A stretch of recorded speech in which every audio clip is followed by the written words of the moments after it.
আমাদের মাহেশতলায় ভিড় জমেছে, বসেছে রথের মেলা, দেখতে গেছি আমরা সবাই। তো বন্ধু একটু মজা করে নিলাম। আমাদের শ্রীরামপুরের যে মাহেশের রথ তা তোমাদের দেখিয়েছিলাম, আর সেই রথের যে মেলাটা সেটা কিন্তু সোজা রথ থেকে একেবারে উল্টো রথ পর্যন্ত চলে। মেলার এক পাশে জিটি রোডের এক ধারে থাকে রথ, সেই রথটা সাজানো থাকে, আর উল্টো দিকে মানে জগন্নাথ মন্দিরের ঠিক পাশেই রয়েছে বিশাল বড় একটি প্রাঙ্গণ মাঠ। সেই মাঠের মধ্যেই কিন্তু বিশাল বিশাল এলাকা জুড়ে একটা মেলার আয়োজন করা হয় 1 মাস ব্যাপী।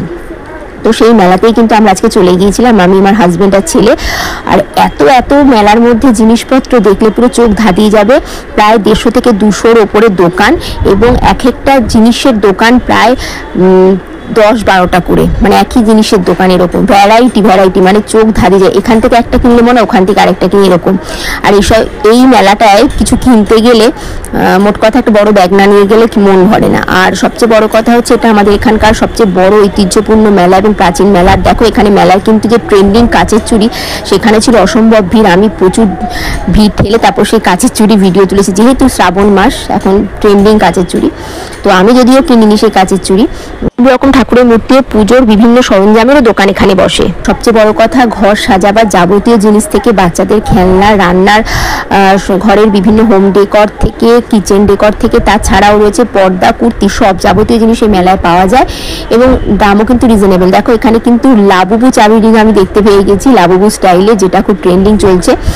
বাট আমি লাবুবু কিনিনি, আমি একটা আদিযোগীর শিবের চাবি রিং কিনেছিলাম, আরও অনেক অনেক জিনিস কিনেছি, কিন্তু কেনার সময় ভিডিওগুলো তুলতে পারিনি, কারণ তখন কিনতে খুব ব্যস্ত ছিলাম। আর সবচেয়ে পছন্দ হয়েছিল আমার মেলার এই দোকানটা, যেখানে টেরাকোটার বিভিন্ন কানের হার এবং ঘর সাজাবার জিনিস ছিল। আমিও কিন্তু অনেক কানের হার আর হোম ডেকর কিনে নিয়েছিলাম এখান থেকে টেরাকোটার। তারপরে এখানে আরেকটা বিশেষত্ব হলো এখানকার রাইডিংগুলো, যেখানে বিভিন্ন জায়গা থেকে মানুষ কিন্তু মেলায় কিনতে না আসে, অনেকে রাইডিং করতে আসে, কারণ এখানে প্রচুর নানা রকমের বড় বড় রাইডিং এখানে বসে মেলায়। আর দেখো এখানে বড় একটা খাবারের স্টল বসেছে, যেখানে নানা রকম ঢাকাই লুচি থেকে এগরোল, বিরিয়ানি সব রকম পাওয়া যাচ্ছিল। আর এখানে দেখো ছোটদের নাগরদোলা রয়েছে, আর ওই বাঁধারে রয়েছে নানা রকম টয় ট্রেন থেকে শুরু করে আরও নানা রকম বড় নাগরদোলা। আর সব রাইডিংয়ের নাম আমি জানি না, যেহেতু আমি রাইডিংটা খুব একটা পছন্দ করি না, দেখতে ভালো লাগে বাট আমার ফোবিয়া আছে, তাই আমি উঠি না, তাই সমস্ত কিছুর নাম সঠিকভাবে জানি না।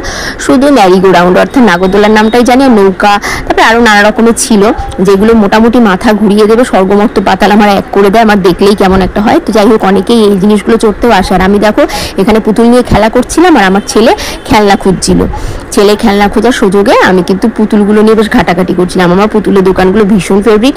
ছেলে তো পুরো কনফিউজড, কি কিনবে কিছুই বুঝতে পারছে না, কিন্তু ওর বাবার সাথেই কিনতে ব্যস্ত ছিল। আমি ওইদিকে একদমই নজর দিচ্ছিলাম না, আমি নিজের মতো করে কিন্তু কিছু কিছু ভালো মুহূর্তগুলো তুলে নিয়েছিলাম, যাতে তোমাদের সাথে মেলা শেয়ার করতে পারি, যারা দূর দূরান্ত থেকে দেখছো। আর এই মেলাটা এতটাই বড় বন্ধুরা, যে মোটামুটি 1.5 ঘন্টা 2 ঘন্টা কিন্তু ঘুরতে লেগে যায়। আর কেনাকাটা করলে তো আরও সময় নিয়ে আসতে হবে। প্রচুর ভিড় ছিল আজকে, যেহেতু ছিল রবিবার। আর সবচেয়ে বড় কথা, এখানকার সমস্ত সংস্থা এত সুন্দরভাবে আয়োজন করে, দারুণ মজা হয়। তো মেলাটা সমস্ত কিছু তোমাদের সাথে শেয়ার করলাম। ভিডিওটা ভালো লাগলে অবশ্যই লাইক, কমেন্ট এবং টাটা আজকের মতো।